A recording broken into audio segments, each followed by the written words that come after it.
Good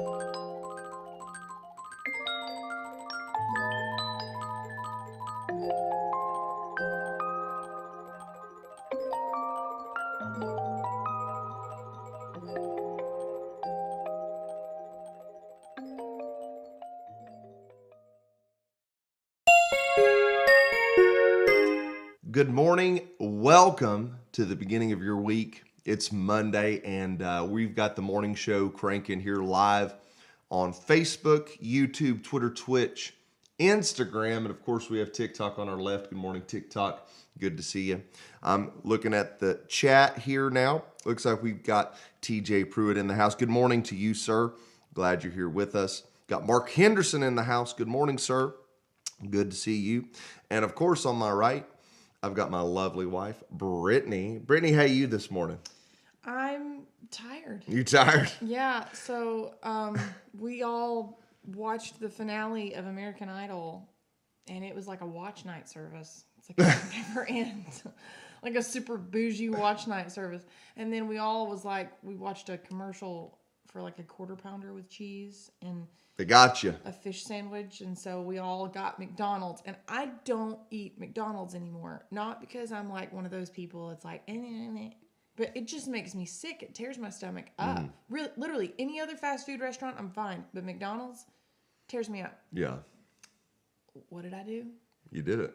I ate McDonald's. You did it. I was up all night, just like tossing and turning, just feeling cramps. You know what I mean? It's just like it's like your stomach is saying, "Why did you do this to me? You left me here with this mess." Actually, your body is saying, abort! Yeah, exactly. Abort!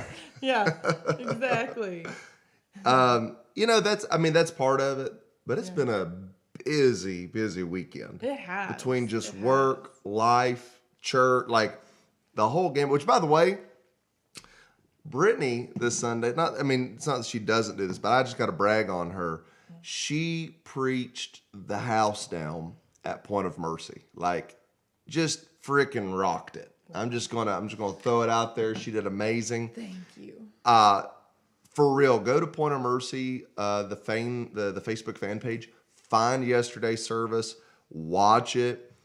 It was incredible. She did an outstanding job. In fact, I got tickled to think, yeah, Mark said the preacher and the preacher lady. The preacher and the preacher. Let's do the preacher man and the preacher lady. Yeah. I like it. Kayla, good morning to you. Glad that you're on. Sister Violet, good morning to you. Glad you're here with us.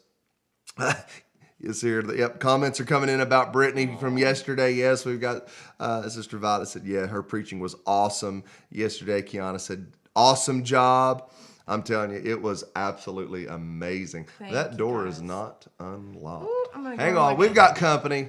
Inbound. While we're there, let's talk about church in general. If any of y'all are, you know us, but let's just imagine for a second you don't know us. We have a rich Pentecostal background, and I would term yesterday's service as a spirit-filled encounter. It was amazing. Incredible things happen. We have a great minister in our church. He and his wife, the Hollands, have a beautiful broadcast. They're on Facebook as well. And he got in the altar and just got into his element, started praying for people. And the amazing thing about that is, Brother Holland has had a long road of recovery from COVID. And yesterday's service, he told Brittany that typically about 5 minutes into working an altar service, so to speak, he's out of breath, tuckered out. Man, he was strong the entire deal. Actually got up and spoke to the congregation there at the end. It was just a powerful thing that happened yesterday for our service. So it was fantastic. I would seriously, if you're on Facebook, go find that. We're actually on YouTube as well. You can find Point of Mercy on YouTube, and yesterday's broadcast was there. Broadcast. Make it like it's a TV. Did you see yesterday's broadcast? Not even the case. It's the stream. But it was a really, really good Sunday morning. My Brittany, She should be returning any minute. We just had to open the door, let some folks into the house, to the his a. But anyways, if you're new to the show, basically this morning, every morning we get together and we just talk about life, talk about some insightful things, and just kind of let the conversation go where it will. Many of you all keep saying, hey, we want an hour-long show. Well, I want you to know that we are working to accomplish that. Might be seeing that happening more often, or happening rather in June. So we're going to try that out, see what happens in June by going an hour long. Summer. And yeah, summer show, right? That's what we should call it. It's the summer show. It's the summer show. For an hour. If it's the summer show, it's probably not going to be in the morning. It'll be like afternoon. No. Summer's automatically indicated that there's no such thing as mornings. Yeah. Teenage To be a life. kid. Yeah. To be a kid. But yeah, we are working on that. But basically, we just have great conversations. I think so. Anyways, it's fun. I love seeing everyone on the stream.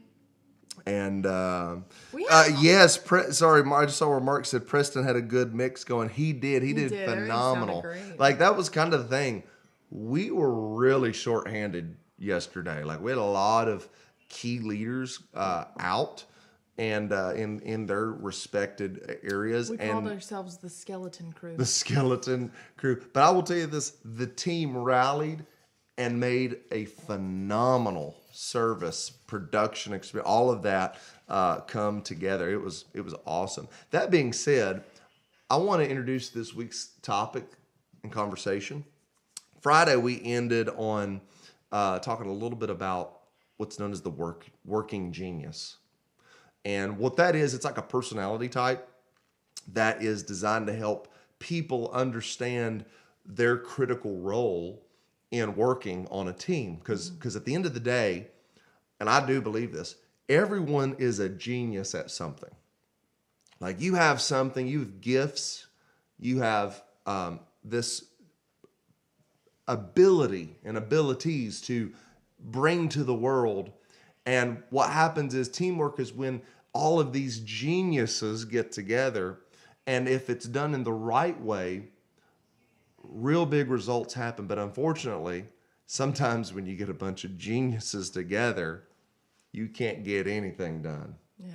It's just like, it's chaos, fighting, backbiting, bickering, competition, just all these things that honestly just can ruin the ability to get something done. So I kind of wanted to open up the conversation talking about teamwork this week, how to work with it. I mean, me and Brittany, our family, I look at our family as a team. That's why, Team Potter, right? And I hope you look at your family the same way. Like, hey, how do we work together as a team? And, at the end of the day, it's funny, some of our past conversations, I think that you have to be on a team in order to be on a team successfully. You do need to know who you are. Yeah. Like, how many, like, what is it? Putting your purse on the seat. Yeah, so I'm going to share this little nugget. So Brittany, and I didn't know this was a thing. It was not in my notes. Okay. She was talking about, being careful to be toxic, having a toxic relationship, where, you start talking about people and then all of a sudden you kind of start shunning people in a church situation. And apparently, if a lady wants to shun you in the church, what she does is she puts her purse in the seat next to her so you can't sit beside her. It's like a barrier. It's a shunning wall. Like, hey, you cannot sit with me. It's not altogether shunning. Sometimes you do that if you just don't want somebody to sit next to you. Like, I like my space. And it's not just church in general. Like, if, Is this out in public too? Yeah, I actually never carry a purse until I go to Monell's. So a local restaurant here that it's like family style, so people you don't know are going to sit at the table with you. But no, it's one of those.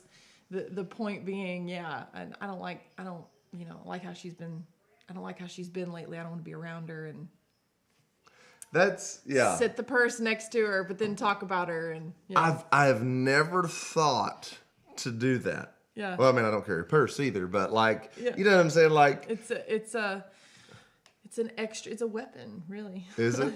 Is it? Could be used for good or for evil. Kayla says that is an absolutely true statement is. about the purse. And I tend to pick on the women when I speak because I'm not going to speak on what guys do. Like, why would I? Don't you put that on me, Ricky Bobby. I'm a woman, so I'll speak on what I know to be facts. I am what is a woman. I am what I am. Yes. So, no, I get it. I get it completely. But seriously, like, back to the team idea, though, all right? Like, how many times have you been in a team situation where you have this conversation? Why can't that person be more like me or be more like this, right? Like, Yeah. how many times do we look at somebody that maybe we're struggling to work with, and instead of seeing what value they bring and focusing on that, what we end up doing is we start focusing and plotting and wishing for them to be different.